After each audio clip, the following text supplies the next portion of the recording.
Good morning students, this is Nandita Singh from Lokmanya Tilak School. I am going to explain you chapter 4 of SST history. The chapter name is the first civilization in India. चलिए, here a box is given. Let's read it.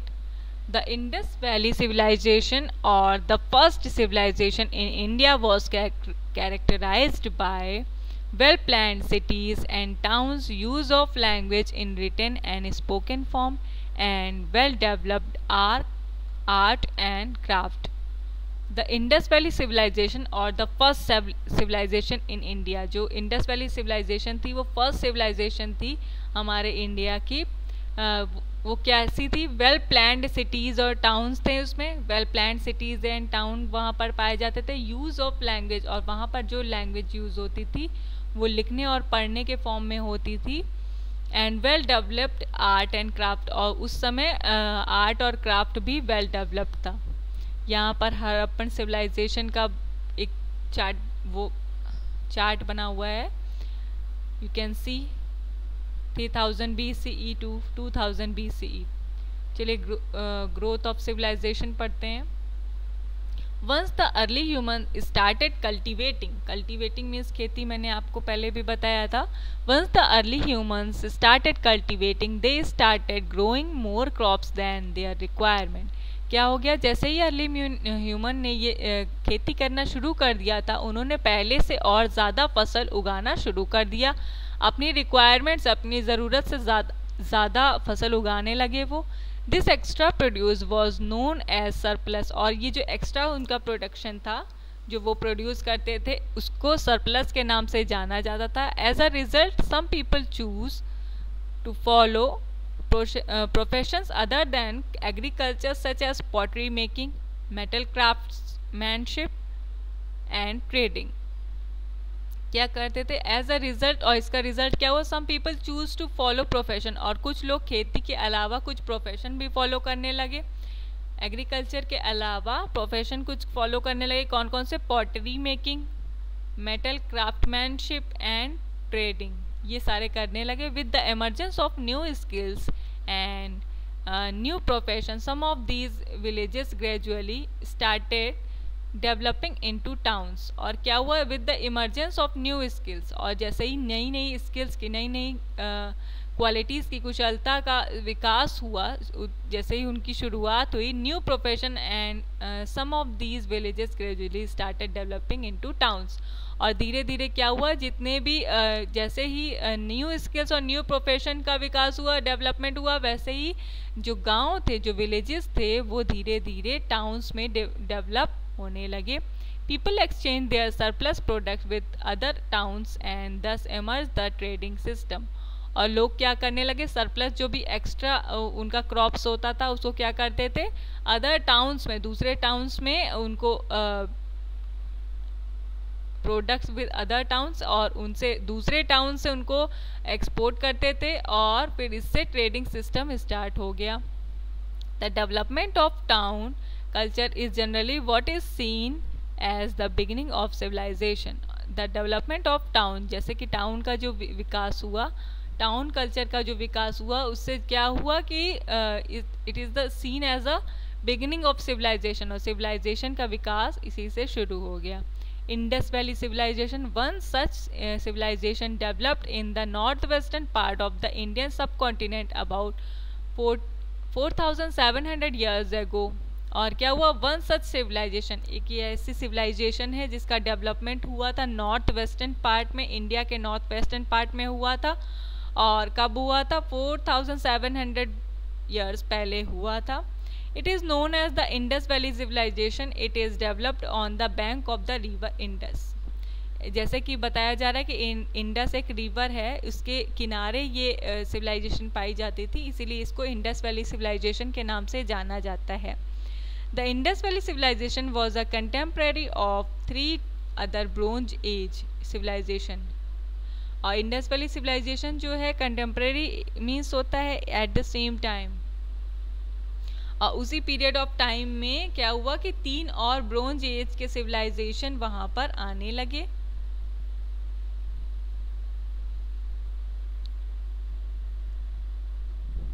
3 और as के civilisation वहाँ पर आने लगे। कौन कौन से? मेसोपोटामियन सिविलाइजेशन, सुमेरियन सिविलाइजेशन जो कि on the bank of Euphrates and tigris reverse, और जो कि कहाँ पर थे? यूफ्रेट्स और टिग्रिस जो कि नदी का नाम है उसके किनारे पर बसते थे। Egyptian in the Nile river, Egyptian जो सिविलाइजेशन थी वो नील रिवर के पास थी, नील रिवर वैली के पास थी। And Chinese on the bank of the river हुआंगहो, और चाइनीज सिविलाइजेशन जो था वो हुआंगहो नदी के पास स्थित था। These civilization are called the Bronze Age civilization because the technology of making bronze item played an important role in the growth of cities during this age. और क्या हुआ और क्या बताया जा रहा है कि ये सिविलाइजेशन को ब्रोंज एज सिविलाइजेशन कहा जाता है। क्यों कहा जाता है? क्योंकि इस समय because the technology of making bronze item, क्योंकि इस समय ब्रोंज के कुछ आइटम्स बनाए जाते थे और ये played an important role in the growth of cities during this age, और सिटी की ग्रोथ के लिए इस एज में ये बहुत ही इम्पॉर्टेंट रोल अपना रहा था। मीन्स जो ब्रोंज का विकास होने लगा था, ब्रोंज आइटम्स जो बनाए जाने लगे थे, इसी के वजह से उस एज में सिटी की और ग्रोथ होने लगी। The first cities as the Indus Valley civilization is also known as the Harappan civilization. Indus Valley civilization को हरप्पन civilization के नाम से भी जाना जाता है because it was discovered first in 1921 at Harappa. क्यों हरप्पन सिविलाइजेशन के नाम से जाना जाता है? क्योंकि इसका डिस्कवर हुआ था, इसकी खोज हुई थी 1921 ईयर में। कहाँ पर हुई थी? हरप्पा में हुई थी। At a town in Montgomery district of Pakistan, जो कि पाकिस्तान के ईस्ट डिस्ट्रिक्ट में पाई जाती है, जिसका नाम है हड़प्पा, वो वहाँ पर इसका विकास हुआ था। Excavations were carried out at the site during this time. Excavation means मैंने आपको पहले भी बताया खुदाई होता है, खुदाई से इसके कुछ प्रमाण मिले हैं। In 1922 similar excavations began at Mohenjodaro in Sindh Pakistan, और फिर 1922 में क्या हुआ था? खुदाई से की शुरुआत हुई मोहनजोदारो में, जो कि सिंध पाकिस्तान में पाया जाता है। These excavation revealed characteristics similar to the findings at Harappa, और ये सारी खुदाइयों ने क्या बताया कि कुछ विशेषताएं हड़प्पा जगह की, काफ़ी सारी विशेषताओं को, काफ़ी सारी कैरेक्टरिस्टिक्स को शो ऑफ किया है। These two sides of the Indus Valley civilization are 483 kilometer apart and are linked through the river Indus. और क्या कह रहा है कि these two sides of Indus Valley civilization, ये जो दो साइड्स हैं इंडस वैली सिविलाइजेशन की, हड़प्पा और मोहनजोदारो, ये 483 किलोमीटर अपार्ट हैं एंड किस नदी से जुड़ी हुए हैं? लिंक्ड हैं इंडस रिवर से। Extent of the civilization excavation have revealed that the Harappan civilization was spread over a very wide area. और खुदाई से क्या पता चला है कि जो हड़प्पन सिविलाइजेशन है वो एक बहुत ही लार्ज एरिया में, वाइड एरिया में फैली हुई है। It covered parts of Punjab, Sindh, और इसने कौन कौन से पार्ट्स को कवर किया है? Punjab, Sindh, Balochistan, in modern day Pakistan. ठीक है, इन सारे एरियाज़ को वो कवर करता है।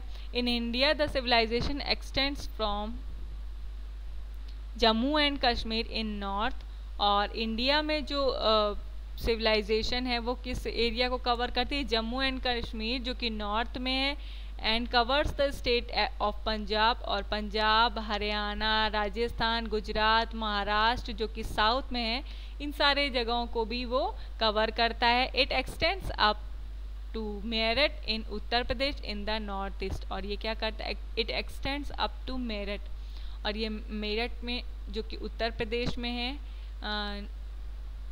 इन Uttar Pradesh in the north east में उत्तर प्रदेश में है जो मेरठ है, उस पे भी ये एक्सटेंड करता है, उस तक भी फैला है।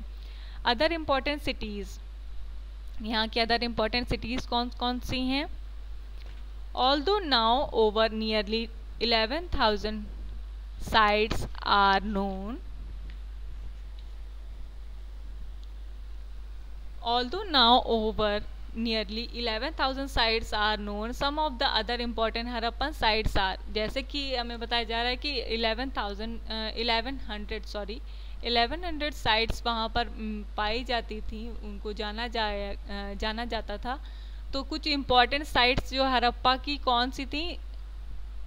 चाहुंदारो, कालीबंगन, बानावाली, लोथल, ये सारी जो साइट्स थी वो इम्पॉर्टेंट थी।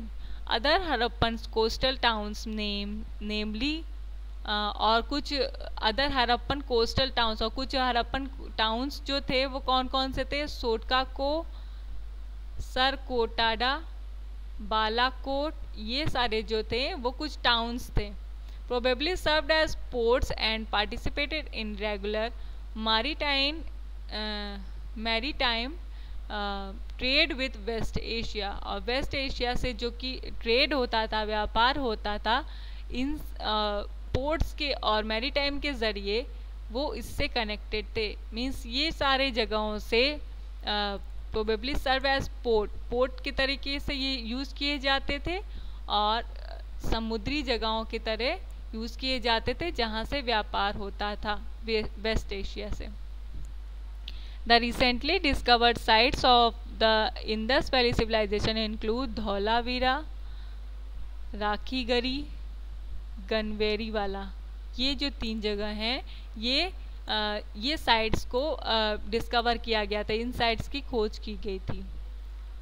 What sets it apart? Indus Valley civilization was characterized by certain common features which set it apart from all the other creatures of that time. Indus Valley civilization जो है was characterized by certain common features, उसमें कुछ certain common features पाए जाते हैं which set it apart from all the cultures of that time, जो कि दूसरे कल्चर, जो दूसरी संस्कृति है उससे अलग करते हैं उस किसको? इंडस वैली सिविलाइजेशन को। For example at almost every site archaeologist have found a unique red pottery painted with black design known as red and black ware. और एग्जाम्पल में क्या बताया जा रहा है? At almost every site, mostly सारी sites में, आर्कियोलॉजिस्ट मीन्स होता है पुरातात्विक, जो हिस्ट्री में पुरातत्वों की खोज करते हैं, पुरानी चीज़ों की खोज करते हैं, उनको हम आर्कियोलॉजिस्ट कहते हैं।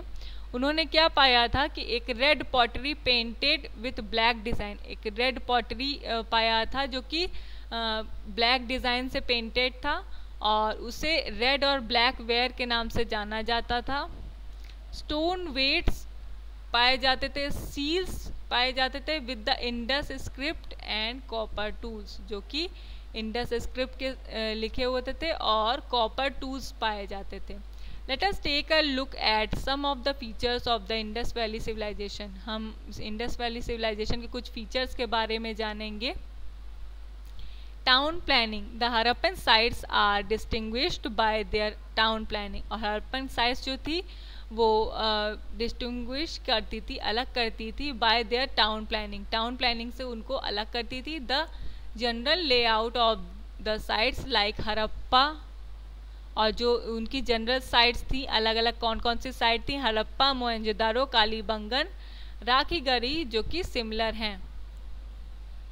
यहाँ पर क्या बताया जा रहा है कि टाउन प्लानिंग की जाती थी जिससे कि उनकी साइट्स को अलग अलग किया गया था। हड़प्पा, मोहनजोदारो, कालीबंगन, राखीगढ़ी, ये इसको अलग अलग साइट्स के में डिफाइन कर दिया गया था। सिटैडल क्या है?